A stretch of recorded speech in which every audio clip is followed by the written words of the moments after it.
Welcome back to Kings of the North. We are decidedly south. Man, we're south. We're hot. We're in Vegas. Doug Lesmerises. And we were on the scene on Tuesday for day one of Big 12 Media Days. They even made us a sign. Look, you start a new show and you don't know how it's going to go. And then you go to a hot city and you pack up all the camera equipment. And you're a little nervous about how it's going to be out for the first day. And then you sit at a table and they make a paper sign with your show's name on it. And everything feels right with the world. I was almost in tears. I was so happy. We had a great day at the first day of Big 12 Media Day. So this is what we're doing. This is Kings of the North. Welcome. If you're a new friend that we met in Vegas, great to see you. We talked to people from Cincinnati, Iowa State, and Utah today.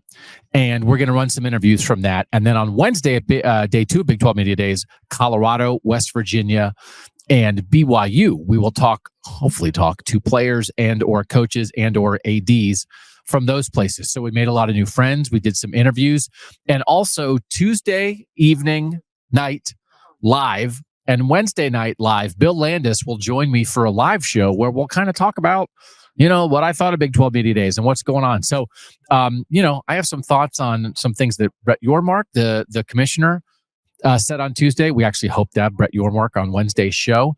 But the thrust here is that we're going to run the interviews that we got from here. And we got some good Cincinnati stuff.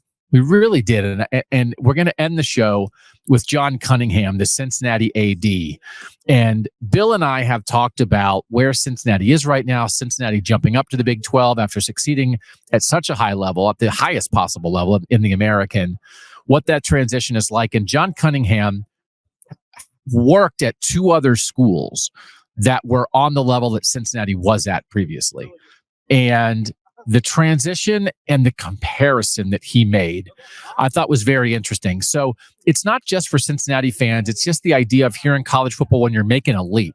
It's an interesting leap conversation. Like we're going to aspire. Don't we all want to aspire? We want to aspire to do more. And there might be some bumps along that aspirational road. So John Cunningham, the Cincinnati AD, will wrap up the show. And the punter is going to start the show because the punter, man, punters be crazy. We love this punter, Mason Fletcher. Bill and I have talked about him before. His brother Max just transferred from Arkansas to Cincinnati. They're a punting family. We talked about murdering kangaroos. I said to an Australian person, do you murder kangaroos? And he liked it.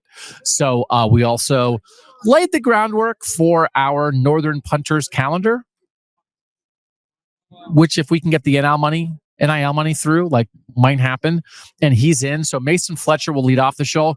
Then we talked to a Jaylin Noel, the receiver from Iowa State, maybe the best receiver duo, one of the best receiver duos for sure, arguably as good as any receiver duo in the country with Jaden Higgins. And Jaylin Noel was great, a lot of fun. We talked about where Bill and I had ranked Iowa State in our Big Four best skill players in the North. And, we'll see what Jaylin Noel, how he thought of a ranking. Junior Tafuna is one of the best defensive tackles in the North. He's from Utah. He has huge hands. And we talked to him, and he was also a lot of fun. And then three more Cincinnati people. So Corey Kiner, former Mr. Ohio at running back, started his career at LSU. So we yelled at him a little bit about that. Like, why did you go to the South? But then he came back to the North. He was great. And then Luke Kandra is one of the best guards in college football. I'm pretty sure he made our all-North team last year at the end of the year. So we talked about what makes a good guard. So that is our show from day one of Big 12 Media Days. There's something, not for everybody. And it's only three schools. It might not, but it's an interesting, different types of football conversations. So we go punter, receiver, defensive tackle, running back, guard, athletic director. Okay? So that's what we're doing. That's coming up now. And again, in our live feed on Kings of the North. So sometimes when you're on YouTube, you have to go to the live button if it's not popping up. That's where the shows that Bill and I are going to do on Tuesday and Wednesday night will pop up. So we'll have this interview show Tuesday. That's this. And then we'll do this same thing Wednesday with Colorado, BYU, and West Virginia people. Maybe some media people sprinkled in. We're also gathering stuff for a surprise. Don't tell anybody, but there's going to be a surprise next week, I think, on Kings of the North. We gathered some stuff for that, but we're going to do like a live wrap-up show, which is just me and Bill chatting, which is kind of what you're here for.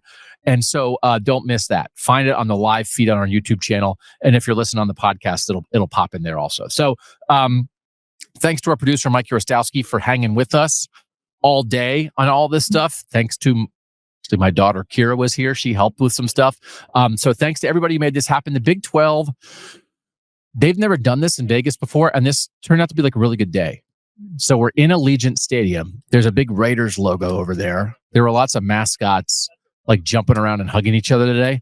I did see the Oklahoma State Cowboy, who has a fake plastic face, and the West Virginia Mountaineer, who has a human face with a human beard. They were like comparing guns. And it was like, oh, we're not so different from each other, are we? Cowboys and Mountaineers, right? So thanks to the Big 12 for having us, and we hope you enjoy this show. We'll have more Big 12 content coming your way. And then guess what? In 2 weeks, we'll be in Indianapolis for Big 10 Media Days, because we have a sign now that makes us official. Up next, Mason Fletcher, Australian punter from the University of Cincinnati, on Kings of the North. And then all these interviews are just going to go bing, bang, boom. And I'll see you at the end. Join now.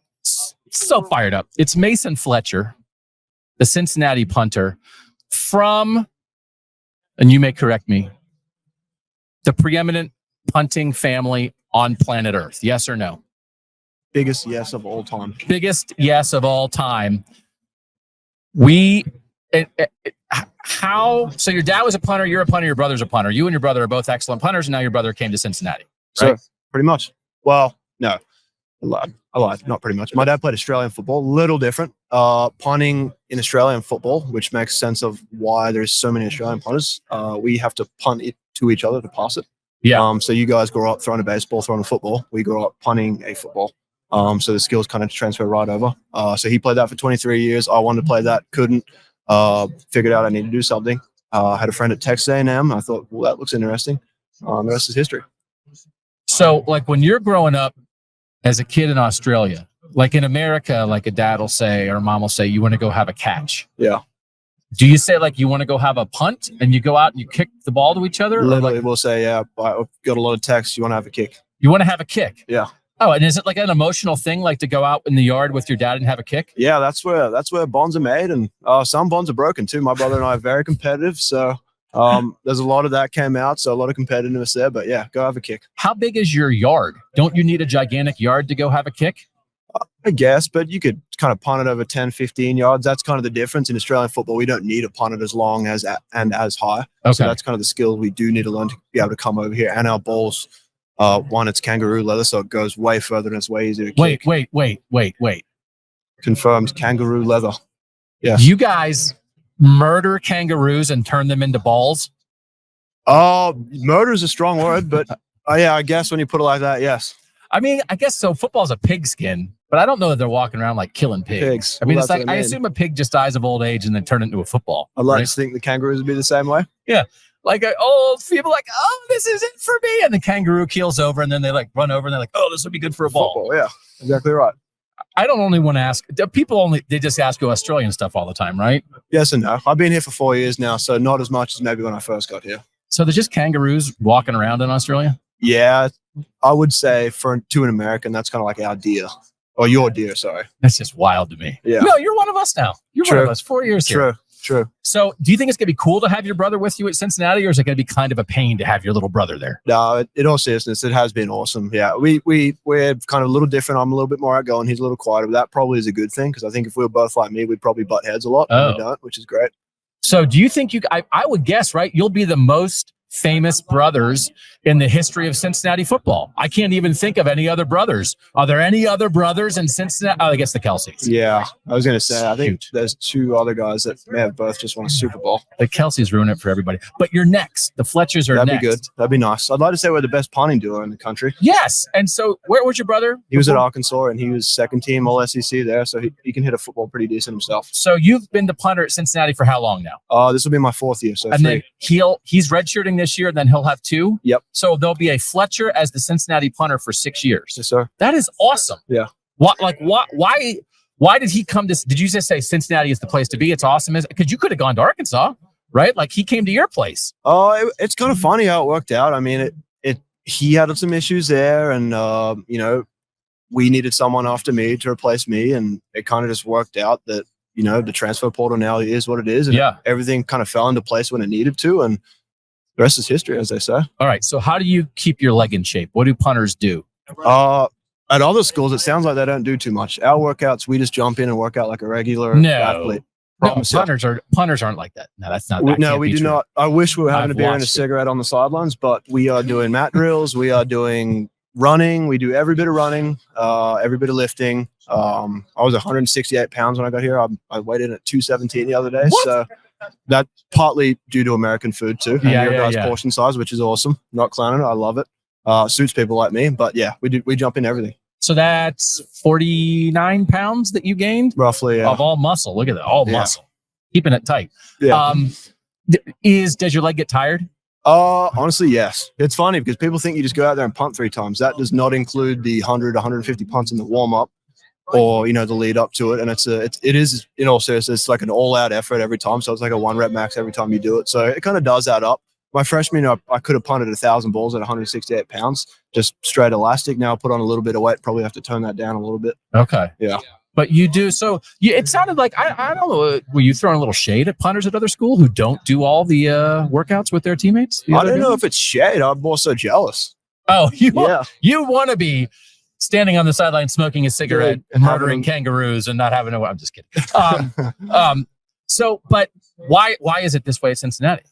Oh, it's just something that the coaches have been there since Coach Fickle, my freshman, and then when Coach Sack came through, all his guys did the same way. So, really? I wouldn't honestly have it any other way, to be honest. I think people trust you more than when you've been through all the hard stuff with them. I think guys on the sideline look at you, and there's in my opinion, more of a connection. They trust you a little more. Yeah, no, that makes sense because sometimes. Maybe the punter feels like he's not quite part of the team in the same way if you're not doing all the other stuff. Well, at practice, I mean, we literally have 1 period or 2. I hold field goals, so 2. So I'll hold field goals 1, and then our punt will be 7, and the rest is kind of just standing there watching. Yeah. Okay. So very easy, as you said, to get lost and be standing there like the idiots on the sideline that don't do anything. So yeah. And then it super matters in the game. Well, that's the hard part. You have 3 punts, and if one's bad, you've had a bad day. Yeah. Do you like that, or do you wish that you got more than 3 reps per game? Because it's a spotlight, and when you boom it, it's like, oh man, Fletch, he's doing his thing. But another guy, if you have 60 reps, it's like, if you have 5 bad reps, no big deal. Yeah, it's a tough one. I think when you've had, obviously easy to say, when you've had 2 good punts and you only had 2 punts and they're both good, you've had a great day.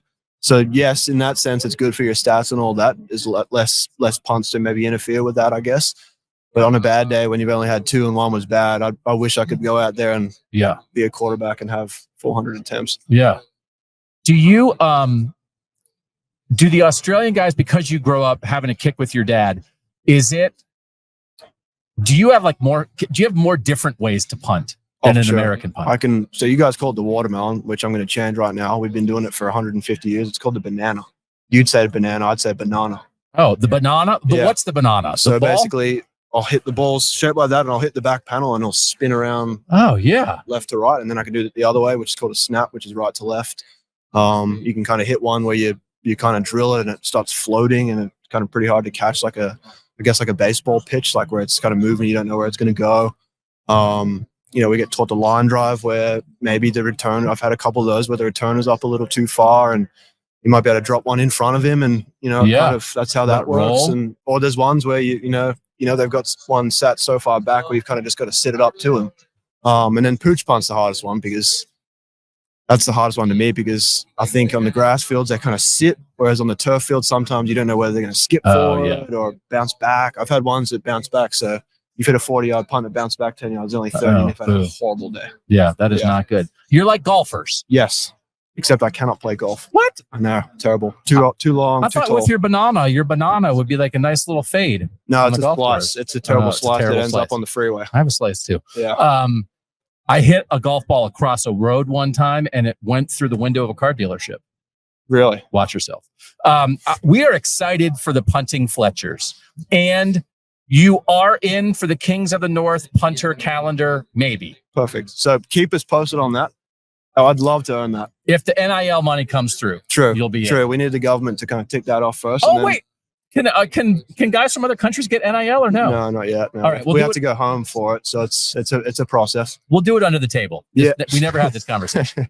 What, for me to be on the page of a magazine? Yeah, to be on a. Well, we'll work it out. We'll take the pictures first. We'll work out the details. Sounds good later. to me. Make this guy your favorite punter. How can this guy not be your favorite punter? He's Mason Fletcher. He's awesome. He's at Cincinnati. His brother Max is going to be there next. And Cincinnati punting has been in great hands and will continue to be so. And Mason Fletcher, thanks for joining us on Kings of the North. Thanks for having me. Appreciate it. All right. So excited to be joined by Jaylin Noel from Iowa State. I just told you this, that we did rankings. Northern skill players, the best 4 Northern skill players. And we had, out of 26 Northern teams, we had Iowa State 3rd. And as soon as we got done, we were like, man, I think we should have had them 2nd. Yeah. Who are the 2 teams we're behind? We had Ohio State 1, and we had Oregon ahead of you guys, and then we kind of regretted it. Yeah, it's respectable. Those guys are also very talented. Obviously, myself, I would put us at 1, but it is respectable for Ohio State and Oregon to be up there. So you're not mad at us? No. But your team was the reason we did it, because we were talking about Iowa State and we were like, man, Noel and Higgins, and then you got Abu, and then you got Rocco, and we're like, man, how many teams are better than that? Like when we talk, not many teams are better than that, right? I would agree. I definitely would agree. Obviously, Rocco, he's a young quarterback and he's only going to get better. And you guys obviously seen a glimpse of what he could do last year. And I think he's going to only impress even more this year. And then Abu, same thing. Freshman last year, impressive. Obviously, the K-State game was kind of his staple game last year. And he's working his tail off right now to be one of the best running backs in the country. And then Jaden and myself, I feel like we're one of the best receiver duos in the nation. So what does it mean when you have 2 guys on the outside like that? How do you make each other better? How do you stress a defense when it's 2 of you, not 1 of you? I feel like it's very beneficial to us. Many guys can't scheme to double team one of us because it's going to leave another guy with a one-on-one matchup. So you kind of got to pick your poison with that. And it's just really it's a blessing to have Jaden on the other side. And for us to be able to push each other every step of the way and be competitive with each other, knowing that the caliber players we both are, it's special, and you don't get to have that experience ever all the time, and so honored. Do people come for you? You the numbers you guys put up last year, these 2 receivers, it's like, man, people got to be saying, oh man, the portal and Ames, I don't know, we got to they come knocking on your door. I was told they tried, but I never paid it no mind. Why? I knew what we had at Iowa State. I knew we were coming back, and whether it was we had a good team coming back or not, the respect and loyalty Coach Campbell showed me throughout my whole time at Iowa State and allowing me to become not only a great man on the field but off the field is very important to me. And even when I was recruited, my biggest thing was loyalty. And if he was going to be loyal to me, I was going to be the same guy right back. And that was the most important thing. You're from the Kansas City area. I asked you where you looked in college, and you were listing like all these northern schools that have warmed my heart. Why was Iowa State the place for you? Like I said, with Coach Campbell, his genuineness was very special. You didn't get that feeling from every coach that you visited. And just the culture that at Iowa State, it's like a brotherhood. And I honestly can say that it's not like any other college in college football. And the way that every player is treated once you step foot on campus first day is like no other. Everybody's welcomed, everybody's won, and that's what's most important to me. What do you think you do best as a player, as a receiver? Ooh, probably playmaking. When I feel like I have a clutch gene. I feel like if there needs to be a play made in a moment, I get nervous. You don't get nervous? Oh, obviously nerves comes with it. If you're not nervous, then you're probably not doing something right. But if you can channel those nerves and turn it into confidence, then that's the most important thing. What do you do? How do you channel it? Like, is there some breathing you do? Is there something you tell yourself in your head? Is it mental reps? What do you do? I just talk to myself, tell myself that I've prepared for this moment. I know that I'm ready for this moment, that my athletic ability is good at any moment, and that I'm going to be great and I'm going to play a great game. And if I can tell myself and be confident and positive, those positive affirmations go a long way. Is it to the point, will you be lining up? It's 3rd and 7 in the 4th quarter of a tie game. As you're lining up, are you talking to yourself? Not necessarily talking to myself. In your head? Yeah, I guess you could say in my head that I just know I got to go make a play here, and it's on me to go make a play. And when the ball comes to me, I'm gonna go make the play. I tell my kids it's good to be nervous. It's great to be nervous. It means you're doing something important and you have a great opportunity in front of you. Indeed. Yeah. Did you like playing in the snow in Farmageddon, or is that not for you? I loved it. You loved it. Yeah. This was a thing that came all the way from high school. We had a cold game one week, and our saying was think 75 and sunny. And then my whole time going into the K-State game, because we seen all the snow coming down, I was thinking 75 and sunny the whole time. And it was just, I had that mindset the whole game, and it was fun. It was something that like I will never forget, and it was like one of my favorite games. That is, your mental preparation here, man. I love it, with the confidence in the big plays and also in the bad weather. Yeah. But if there's no snow, then you can really do your thing then, right? Oh yeah, it doesn't matter if it doesn't matter. Rainy, sun, doesn't matter. Okay, we might have you number 1 by the end of the year. All right, we're going to keep watching Iowa State. Iowa State skill has a chance to be special this year. Yes, sir. Jaylin, Noel, thank you for your time, man. Thank you. Have good luck on this season. Appreciate it. Joined now by Junior Tafuna from Utah, and he appreciates the idea of Kings of the North, right? Some respect for the North. Hey, really, dude, that's awesome. Hey, the name itself is really cool too, so I love it. We'll get you a T-shirt, man, like XXX. Triple X, please. You shook my hand, and my hand vanished inside your hand. So you are a large human being. How have you worked on your hands as a defensive lineman and using them, and how important are they to what you do? Man, having great hands is important. I work at a place called Pro Tech, and that's just on the off season, and that's where I work. Just pass rush moves with hands. And then at football, at practice, that's where we work hands a lot as well too. And working hands in the off time, like striking a corner of a wall, or just striking a bag at the facility. And it's just the simple things, just the daily things. Keeping the hands tight, and it's really nothing much other than that. Just as long as you have great tight hands and inside hands, you're gonna win most of those battles. I think if you struck a wall, you'd punch a hole through that wall. Isn't that dangerous for that wall? Hey, unless you got some really good drywall. So yeah. Okay. Okay.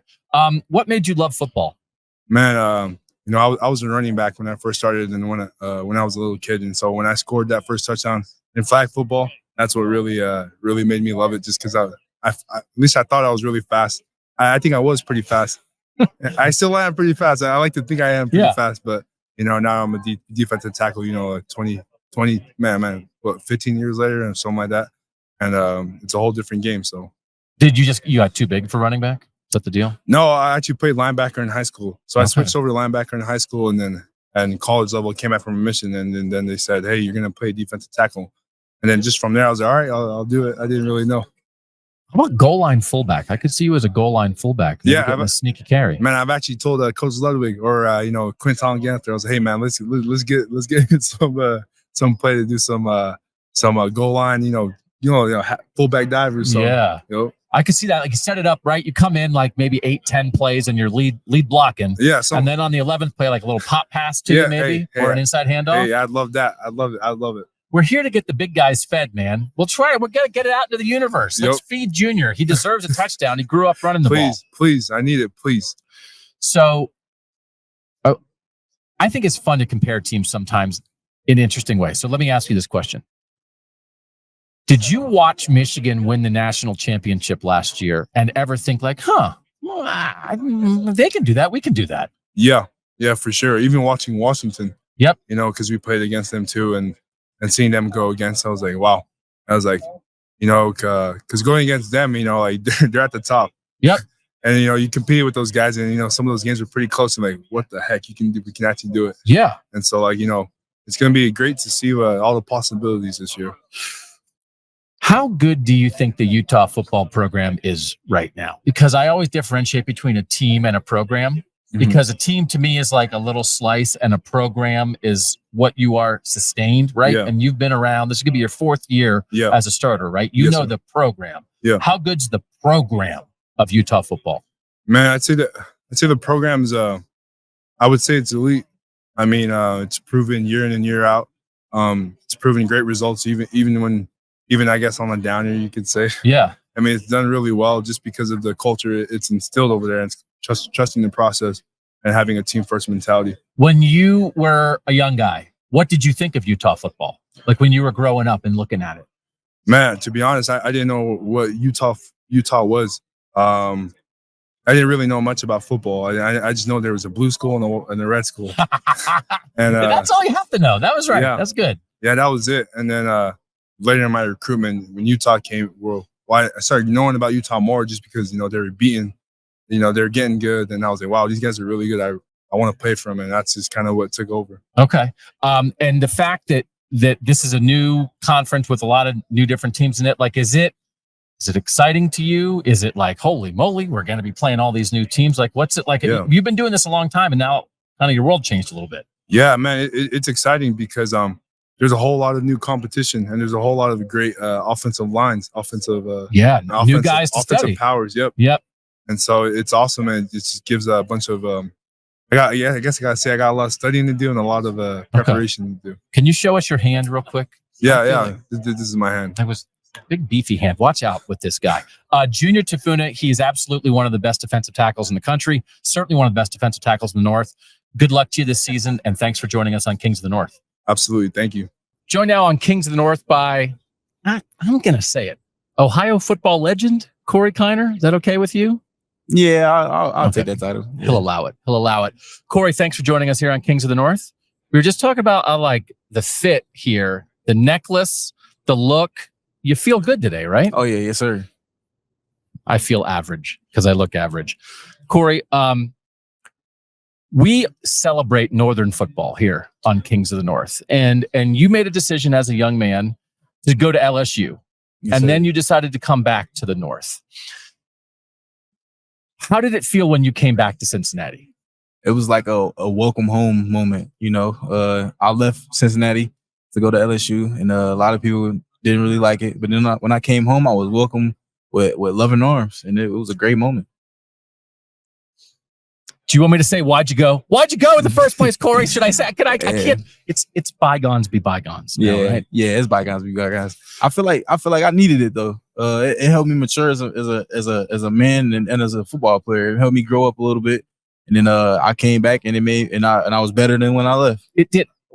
How do you think it made you better? Just being away from home? Yeah. Just like what about the experience helped you? Being away from home. So I didn't have my parents to go downstairs to and ask them how do I cash a check or anything like that. Like they showed me before I left home, and then when I got down south, it was like I had to handle business. I had to do my own laundry, cook my own meals and all that kind of stuff. So yeah, I had to grow up. So I don't know. This is kind of a hard question to ask, but part of the reason that we started this show, right, is because I sometimes think that there's a perception that Southern football is better than Northern football.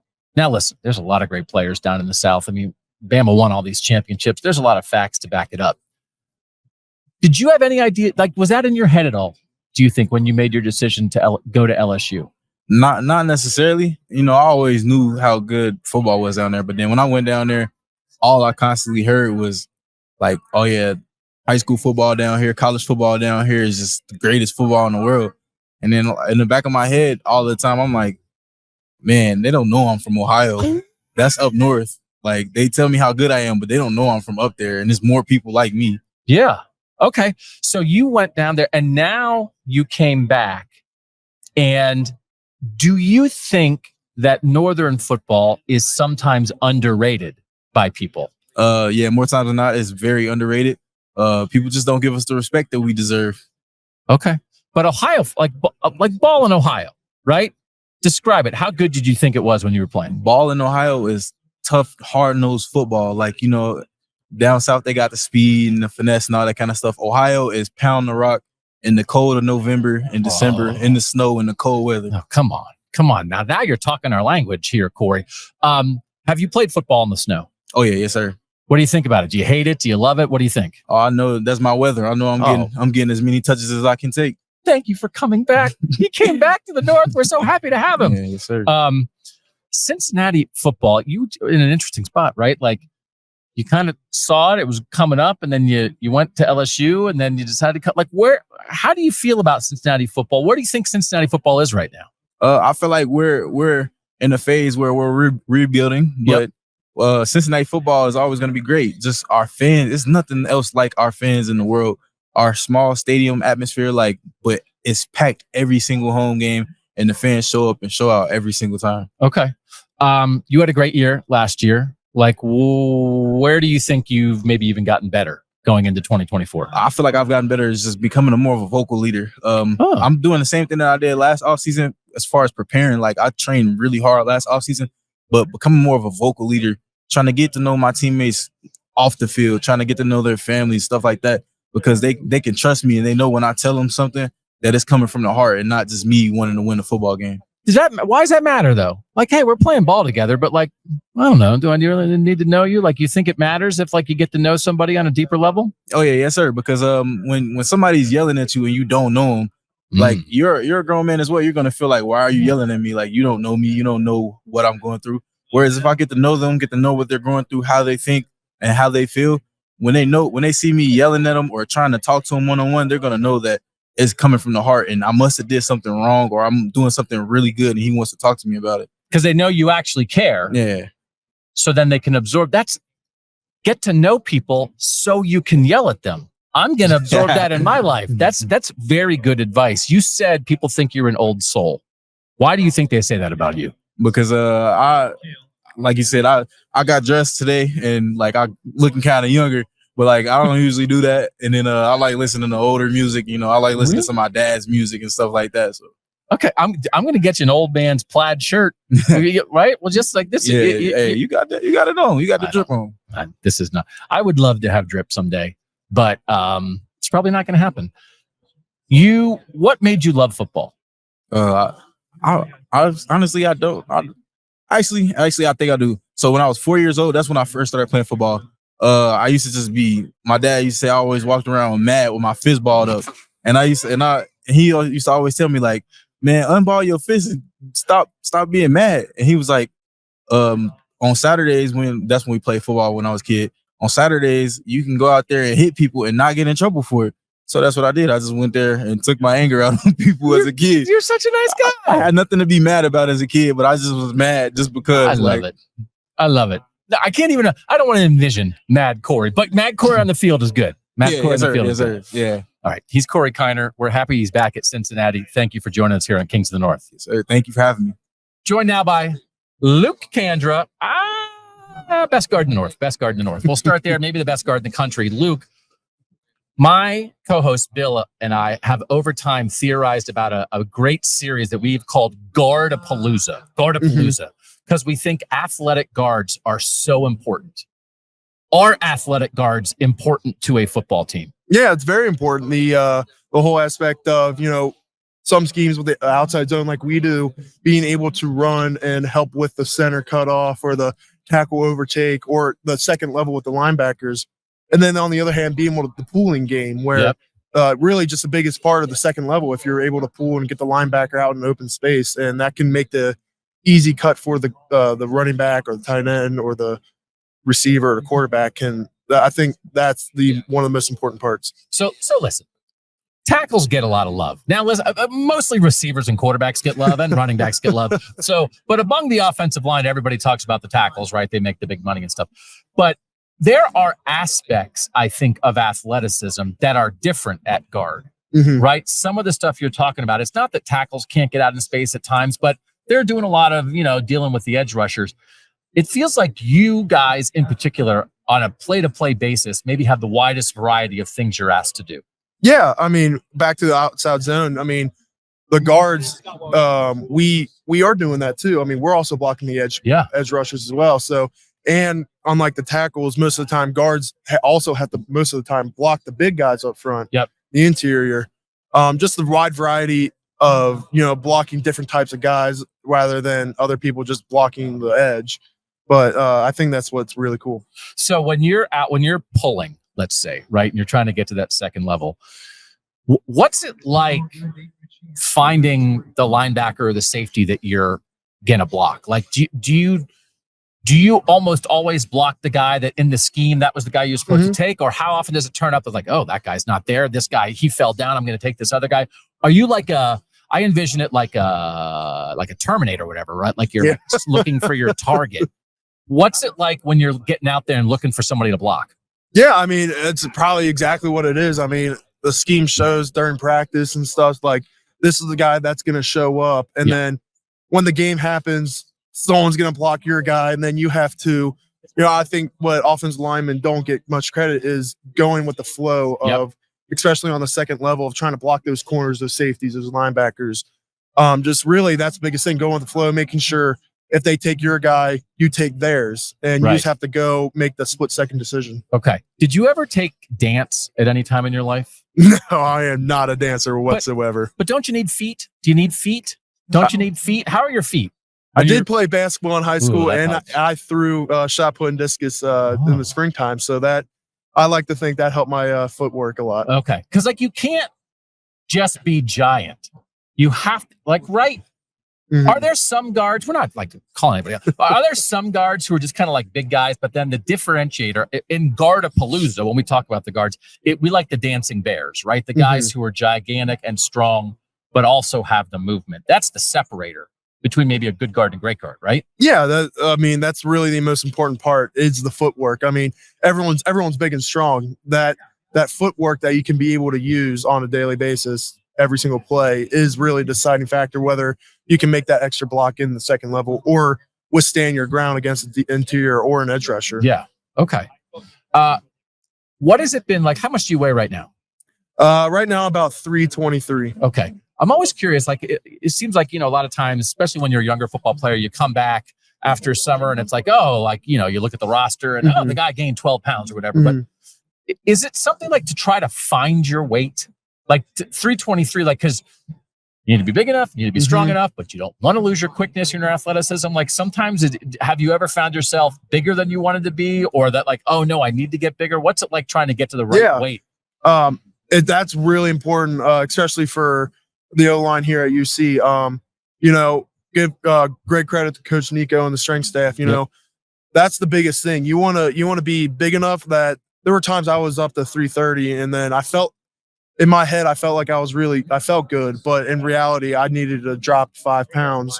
And then there was also times where I was 315, and I'm like, okay, I feel good, but they're like, okay, you need to add 5 pounds. So, there's always that happy medium of, you need to feel, the biggest thing is you need to feel good consistently, where, if you're heavier, you need to get heavier and then you just don't feel good.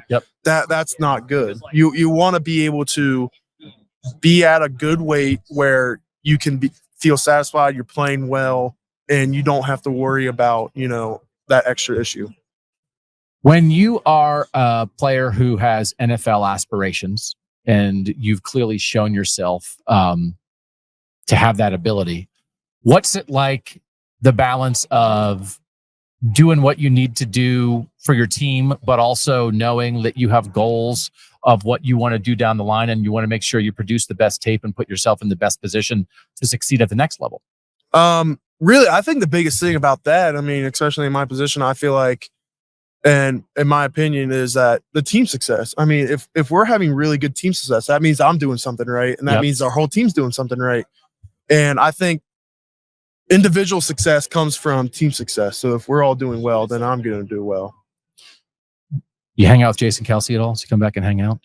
No, he only came to our meeting room once when he came back to UC for the New Heights podcast, but that was a very special moment for me and the whole line, getting him to able to talk to us for Okay. I think he was talking to us for 30 minutes. Oh, really? Yeah, it was Okay. really, really cool experience. Okay. He's on a guard, though. Yeah. Centers only help so much. Luke Kandra, if you're looking for a guard, if you think to yourself, I don't know, do I care about guards? Care about this guy. He's as good as it gets. Watch him play. And also, you'll learn about how to get your weight at the right spot. Luke Kandra, thanks for joining us here on Kings of the North. Thank you. Joined now by John Cunningham, athletic director at Cincinnati. John, thanks for joining us on Kings of the North. Absolutely. Great to be here. So I don't know if I should start with this question or not, but do you own a snow shovel? I do. I've been, my previous 4 years were at Minnesota, so had to have a snow shovel there. And Yes. then before that, I was at one of the snowiest places in the country in Syracuse, New York. Oh. So had a snow shovel there as well. Okay. Yeah. So, do you shovel yourself or do you farm it out? You know what? We didn't have to shovel. We haven't had to shovel much at Cincinnati. So maybe just a little bit, but we've it usually burns off quickly in Cincinnati. But you're north. We're taking you north. we are. Cincinnati. Yeah. And the idea that we are here melting in Vegas in this conference, can you wrap your head around? I mean, you got Cincinnati into this being part of the Big 12, which is awesome. But if someone had said, hey, in a couple of years, you're going to be in a league like this that stretches from West Virginia to Arizona, having media days in Vegas, would you have believed it?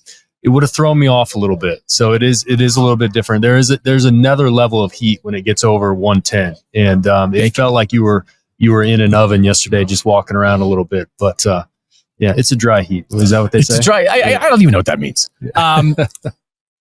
Where Cincinnati is right now, when you thought about Cincinnati's future and when you thought about joining a conference like the Big 12, if you weren't in the Big 12 right now, how would you feel? Would you feel like we're still in a great place? Cincinnati's a great university with a great athletic program, or as the winds have shifted and the sports world has changed, would you be concerned if you didn't already do this and make this move? Well, I'd certainly feel it's a great place and a great athletic program and a great history and great fan base, but we needed to find our way into the Power 4 conference when we did, and just everything that's going on in college sports just plays that out more and more as the years go on and the court decisions are made and revenue sharing becomes something that we're gonna be dealing with and handling.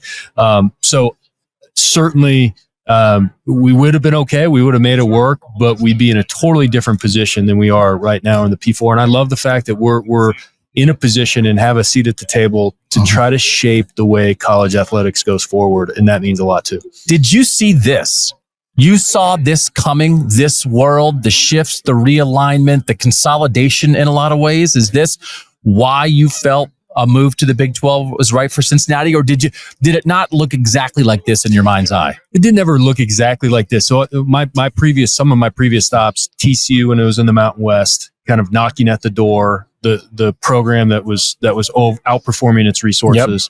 Went to Boise State, exactly the same situation. Knocking at the door, wanting an opportunity, showing it on the field, but not having the resources. And then Cincinnati was the exact same situation. So I had that background before, and it's not an easy place to be because you certainly feel like you can compete against anybody.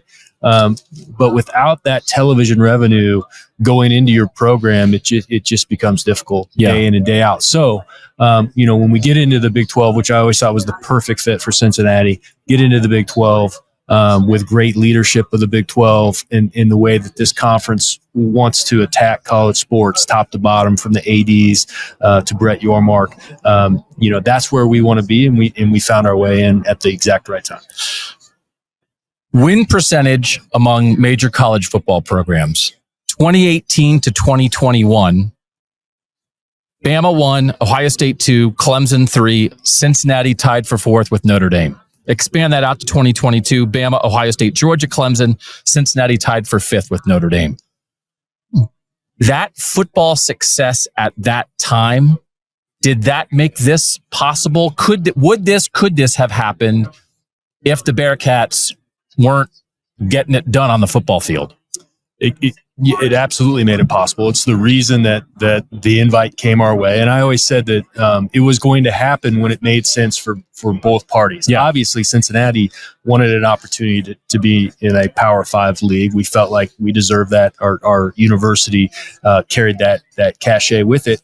But it had to make sense on the other side. And so what our success in football specifically, but obviously our historical success in basketball, but our success in football in that time period that you just talked about made it so clear that we were ready to make that leap, to step into the Big 12 and grow into the role of being a Big 12 and a Power 5 team, which is exactly the situation that we're in right now. So the year that you have a year under your belt now of being in this league, is it you do the same things that made Cincinnati a successful football program and athletic department previously? Or when the context changes and maybe the competition level increases, do you have to do things differently at all? And what did year one tell you about that?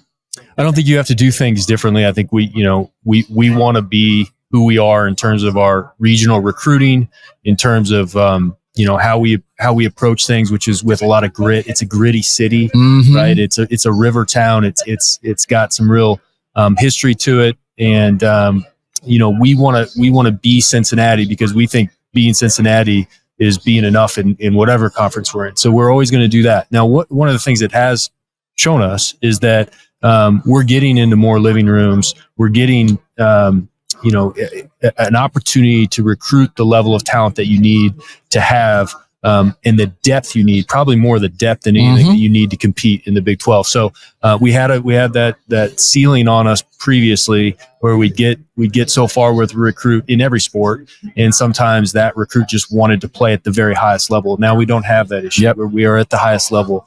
But I think what we're learning is that the depth needs to increase. We saw that last year in football. We saw it last year in basketball as well.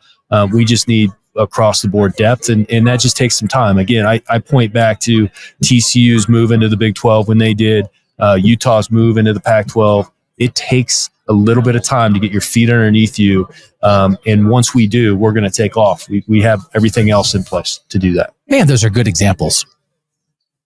And man, it worked for TCU. Like really to think, and again, you lived that as well. It's not just something you're grabbing out of the air. When I try to think of like, what's this going to be like for some, because it's a challenge, right? There are definitely challenges, and you admire anybody that steps up, right? Hey, we're not just, top 5 in the country at that level, but we're going to step up. What's the end game? To have a vision of the end game, if TCU and Utah could do it, Cincinnati could do it.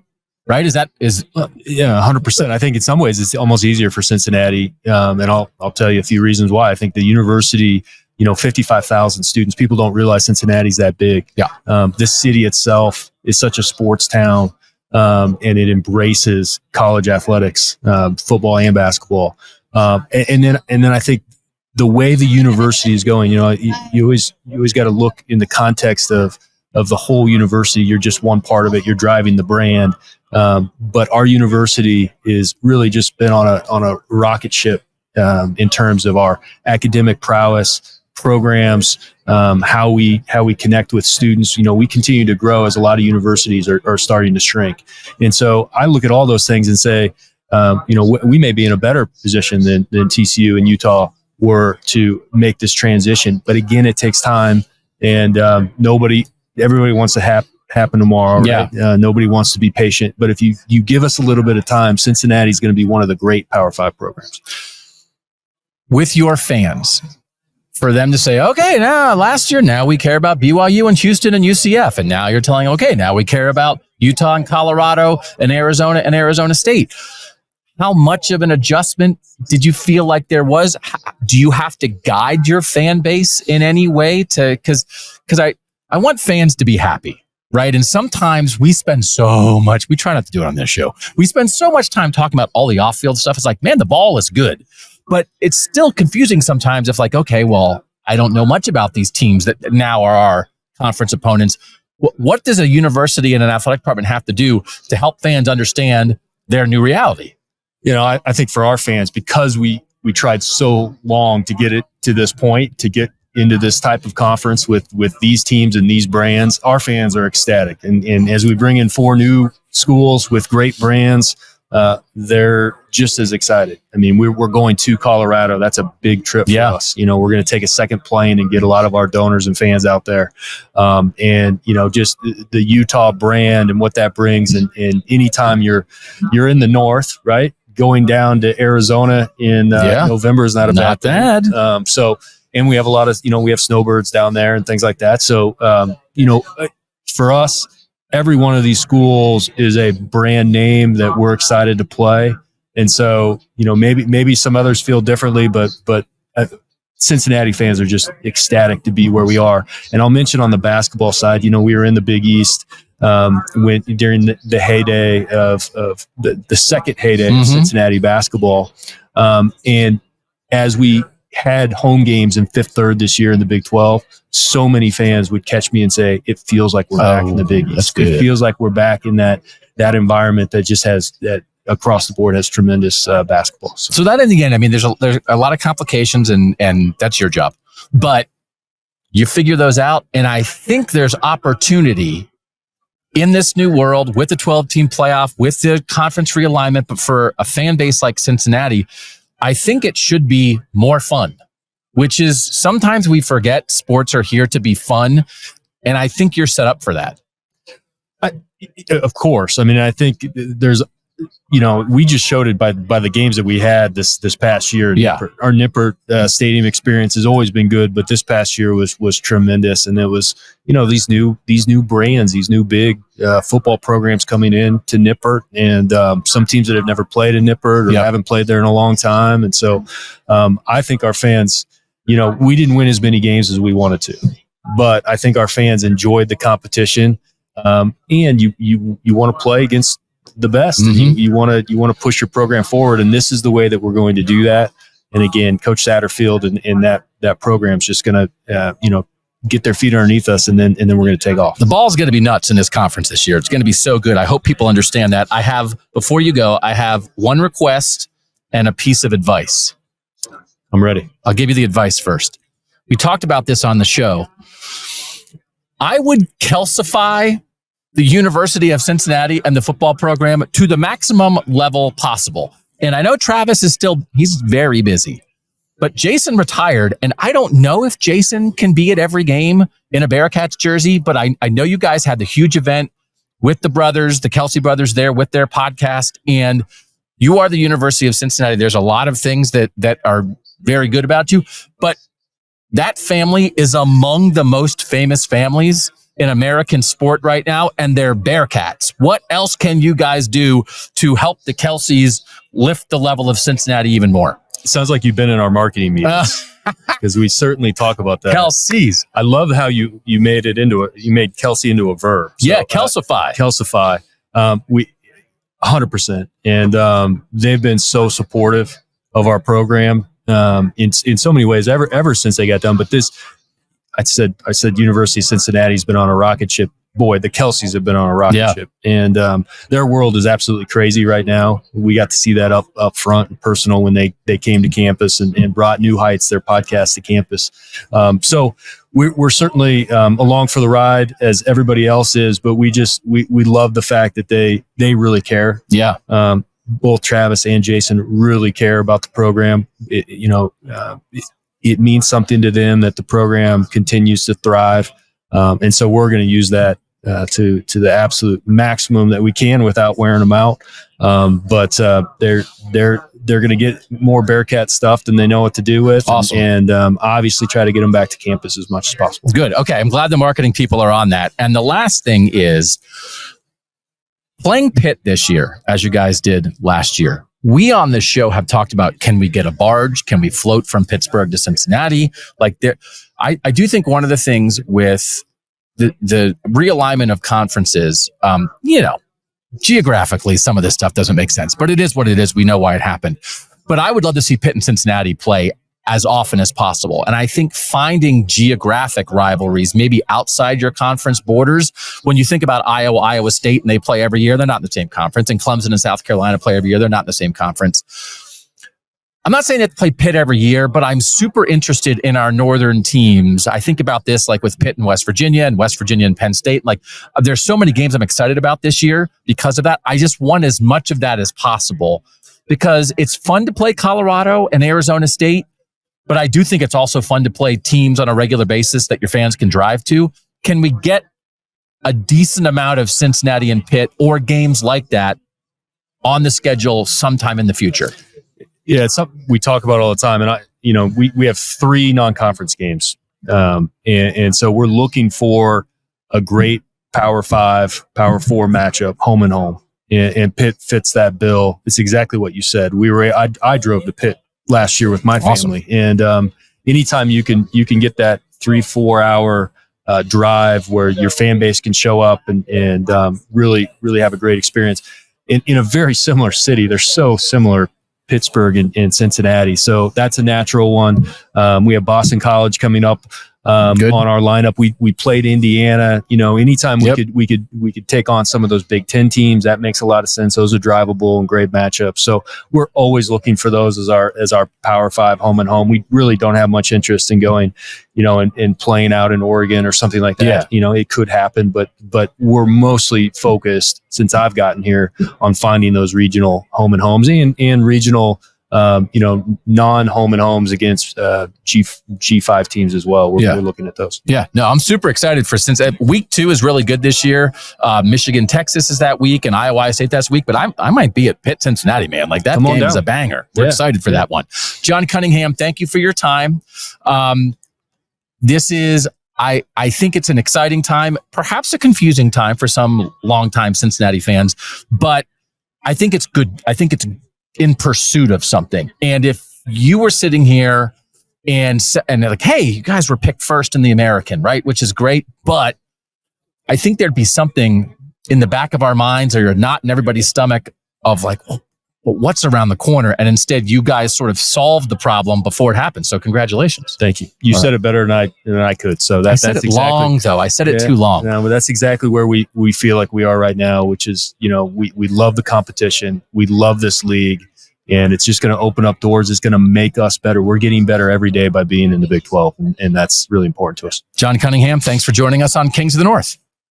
So that's it for this edition of Kings of the North. Thanks to everybody who joined us. Thanks to all the sports information directors who helped make this happen. Thanks to everybody here at the Big 12 who got us a table to sign. Thanks to our great producer, Mike Urostowski, who put all of this together. It was kind of a crazy day. It was like you end up sitting around and kind of thinking, oh, we're going to get this person. No, we're not. Yes, we are. No, we're not. Oh, have this ready. Oh, that person's not coming. This person's coming. But it's worth it because we got to talk ball with some good Northern people. So thanks to Mike for pulling this whole thing together. Thanks to you guys for being here. We will see you soon. Live shows on our feed on YouTube. Kings of the North. If you've never been there, subscribe so you don't miss this stuff. Live feed Tuesday night. Probably around like 8:30 Eastern, 8:30 Eastern, maybe 8:15. And then same thing Wednesday night. And that'll be me and Bill Landis just kind of shooting the breeze. But Wednesday back here on Kings of the North, more interviews, only of Northern people. There were like Arizona State people all over here today. And I was just like, they don't care about you. Because we only care about the North. I'm Doug Lesmerises. And that was Kings of the North.